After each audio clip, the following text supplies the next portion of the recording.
एक युवक अपने गुरु के पास वर्षों तक रहा, लेकिन गुरु ने उसे कभी कुछ करने के लिए नहीं कहा।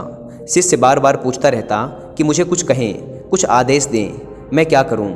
लेकिन गुरु हमेशा यही कहते, मुझे देखो, मैं जो करता हूं वैसा करो, मैं जो नहीं करता वह मत करो, इसे ही अपनी सीख समझो। लेकिन उसने कहा, इससे मेरे कुछ समझ में नहीं आता, मुझे कहीं और भेज दें। जिन परंपरा में ऐसा होता है कि अगर शिष्य मांग करता है कि उसे ज्ञान की प्राप्ति के लिए कहीं और भेजें, तो गुरु को ऐसा करना पड़ता है। तो गुरु ने कहा, ठीक है, यहाँ से कुछ मील दूर एक सराय है, वहाँ जाके तू 24 घंटे ठहर, वह सराय का मालिक तुझे बहुत कुछ सिखा देगा। उस शिष्य ने अपने गुरु को प्रणाम किया और वहाँ से चल पड़ा। रास्ते भर वह यह सोचता रहा कि जब इतने बड़े गुरु के पास आकर ज्ञान प्राप्त नहीं हुआ, तो भला वह सराय का मालिक मुझे क्या सिखा देगा? आखिर है तो धर्मशाला का रखवाला ही ना। वह बस बेमन सा चला जा रहा था।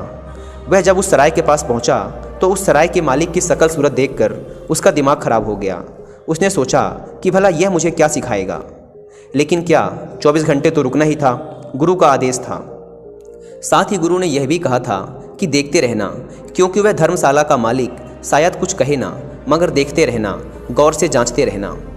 इसलिए शिष्य उसे ध्यान से देखता रहा। उसने देखा कि वह दिन भर धूल झाड़ता रहा।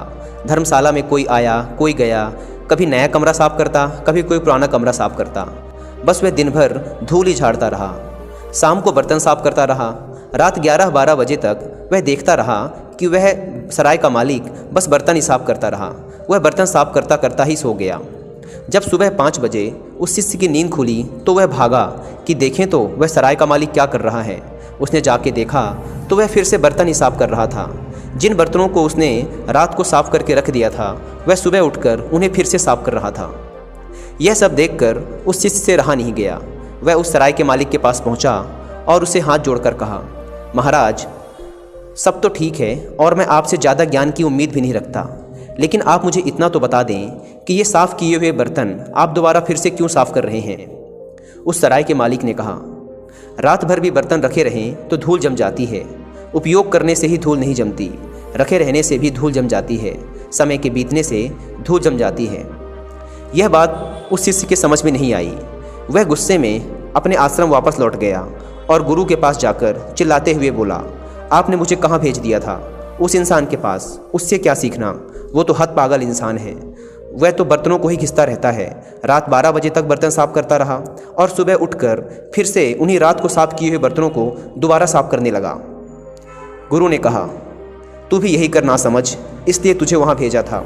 रात भी घिसते घिसते ही सो जा और सुबह उठते ही फिर से घिस, क्योंकि रात भी सपनों के कारण धूल जम जाती है और समय बीतने के साथ ही धूल जम जाती है।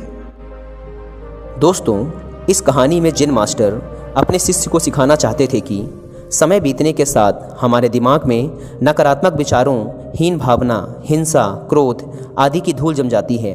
इसलिए इस धूल को रोज़ साफ करते रहना चाहिए, क्योंकि हमारा दिमाग ऐसा ही बनाया गया है। अगर इसमें कुछ पॉजिटिविटी नहीं डालेंगे तो ये नेगेटिविटी को अपने आप ही आकर्षित कर लेता है।